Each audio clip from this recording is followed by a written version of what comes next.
আজকে আমাদের জার্নি বেশি সময়ের নয়। এখান থেকে চালসা 15-16 কিলোমিটার। চালসা থেকে ডান দিকে ঘুরে ওই 7 থেকে 8 কিলোমিটার। আর খুনিয়া মোড় থেকে রেস্ট হাউস 4 কিলোমিটার।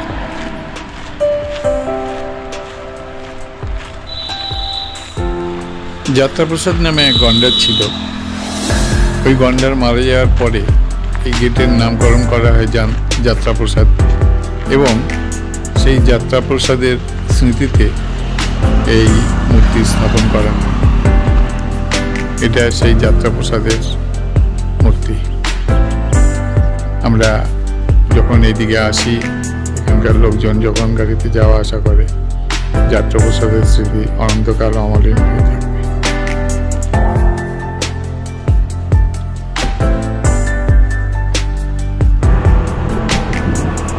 কালকে সারাদিনের পরে আজকে রোদ দেখা দিয়েছে। আশা করছি চাপড়ামারিতে ভালোই লাগবে।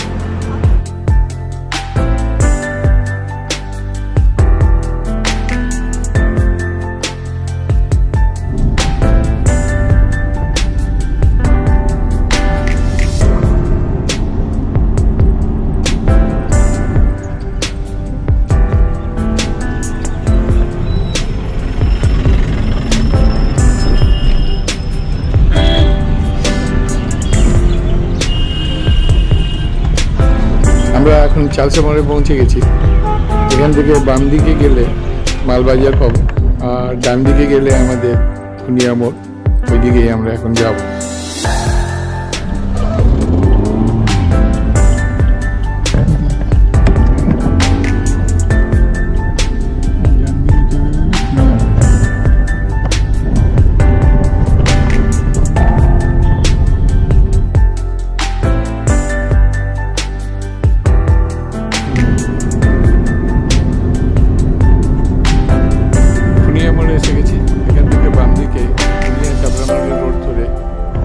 এগিয়ে চললাম আমাদের রেস্ট হাউসের দিকে।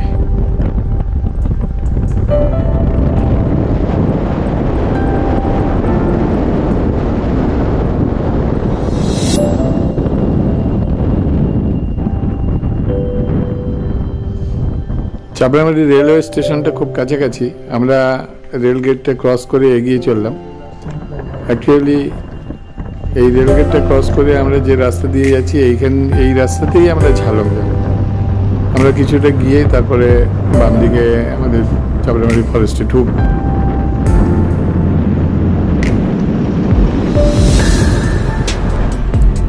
বাম দিকের চেকপোস্টে প্রয়োজনীয় কাগজপত্র দেখানোর পর আমাদের অনুমতি মিলল, আমরা ভিতরে ঢুকলাম। চাপড়ামারি ফরেস্ট রেস্ট হাউস এক কথায় দারুণ। এখান থেকে অবশ্য বাইরে কোথাও বেরিয়ে না যেতে পারলেও এইখানে এই যে ব্যালকনি দোতলার উপরে আছে, এইটা থেকে বসে বসে সামনের ভিউ দেখা, বন্য জীবজন্তুর আসা যাওয়া, এইটা উপভোগ করাই এখানকার মূল উদ্দেশ্য। আমরাও সেই একই কাজে মেতে গেলাম। আমরা এখানে বসে বসে দেখতে থাকলাম সামনের ছোট্ট ডোবাটা বা পুকুরটা, আর ওখান থেকে জীবজন্তুর যাওয়া আসা, পাখি, ময়ূর। এখানে চ্যাম্পিয়ন এখন নেই, সুতরাং গন্ডার অবশ্যম্ভাবী দেখবো এমন বলা যায় না। তবে শুনছি আরেকটা গন্ডার এখানে এসছে, কিন্তু তার দেখা মাঝে মাঝেই মেলে।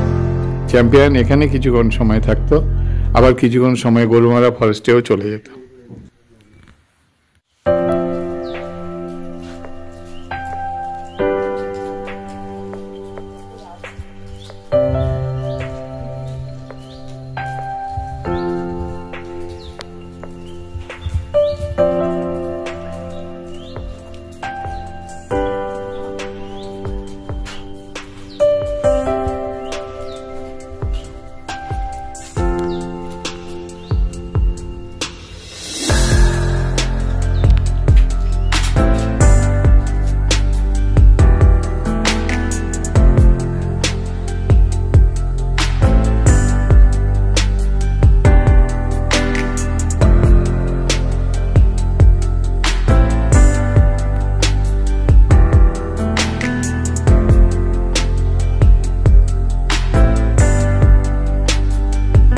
বন্য জীবজন্তুর মূল আসা যাওয়ার পথ কিন্তু এইটাই। এখান থেকে ওরা আসে জল খেতে, ওখানে সল্ট পিট করা আছে, অর্থাৎ লবণ দেওয়া থাকে। বন্যজীব জন্তুরা ওদের জীবনের জন্যই লবণ প্রয়োজন, ওরা লবণ খেতে আসে। এখানে হাতি, গন্ডার, বাইসন থেকে সমস্ত জীবজন্তু ওই ভিতর থেকে আসে। এখন যেগুলো এসেছে এগুলো অবশ্য বুনো মহিষ।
সারস পাখিগুলো মহিষদের সাথে সাথে ঘুরে বেড়াচ্ছে। মহিষদের যাওয়ার সাথে সাথে যে পোকাগুলো উড়ে বেড়ায় সেগুলো ওরা ধরে ধরে খায়। সকাল থেকে ময়ূরটা মাঝে মাঝেই ডেকে চলেছে।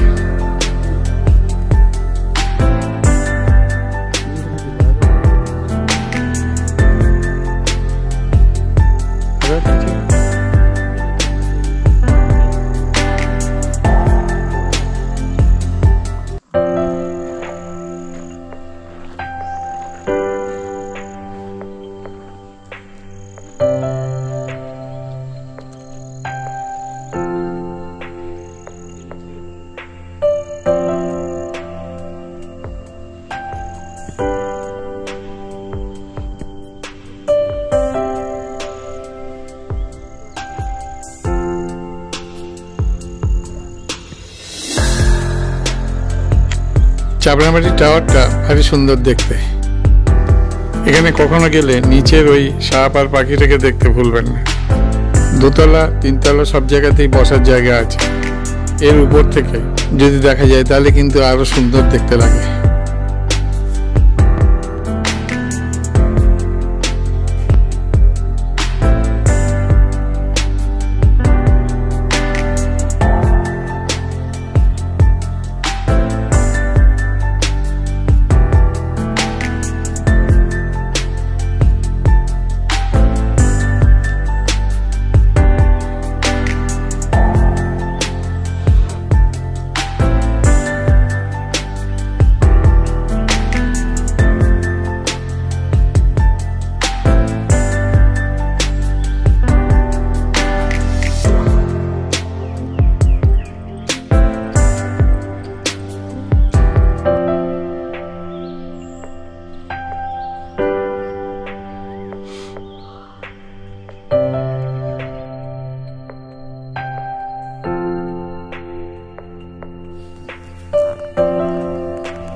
সারাদিন বসে থেকে হাতি, গন্ডার, বাইসন কিছুই মেলেনি।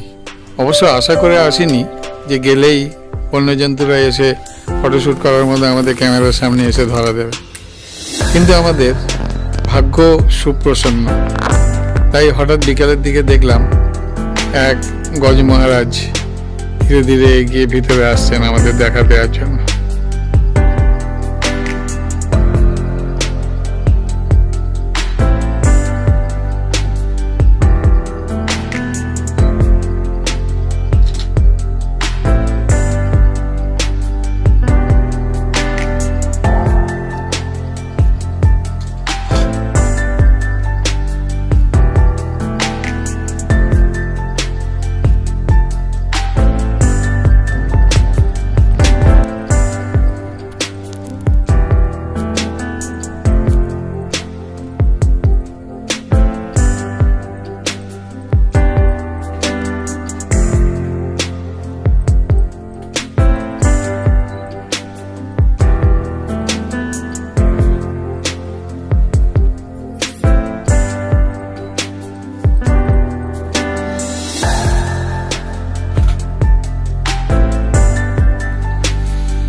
রাত তখন 12টা।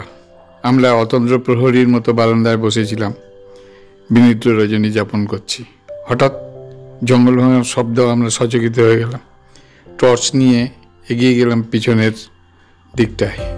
সেখানে দেখলাম একদম আমাদের রেস্ট হাউসের লাগোয়া কাছাকাছি একদল হাতি ঢুকে পড়েছে। সঙ্গে সঙ্গে নাইট গার্ডরাও বেরিয়েছিল। চারদিকে টর্চ মেরে দেখে হাতিগুলোকে আস্তে আস্তে জঙ্গলের দিকে সরিয়ে দেওয়া হলো। কিন্তু আমরা যে অনুভূতিটা লাভ করেছিলাম তা বর্ণনা করার ক্ষমতা আমার নেই। Good morning. ভোরবেলায় ঘুমিয়েছিলাম একটু, ঘুম থেকে উঠেও গেলাম তাড়াতাড়ি।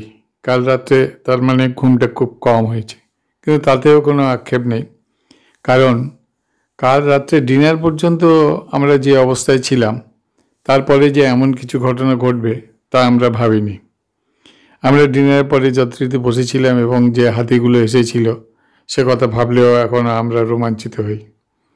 যাই হোক, আজকে আমাদের ঝালং রিভার ক্যাম্পে যাওয়ার কথা। আমরা সবাই সকাল সকাল রেডি হয়ে নিলাম। আমরা একটু তাড়াতাড়ি বেরিয়ে পড়লাম। ঝালং রিভার ক্যাম্পে আমরা আজকে যাব। আপনারা আমাদের সঙ্গে থাকুন, আর এই ভিডিওটি যদি ভালো লাগে তাহলে লাইক, শেয়ার এবং কমেন্ট করবেন। আর আমার চ্যানেলকে সাবস্ক্রাইব করতে একদম ভুলবেন না। যাই হোক, এখন আমার সাথে চলুন WBFDCর ঝালং রিভার ক্যাম্প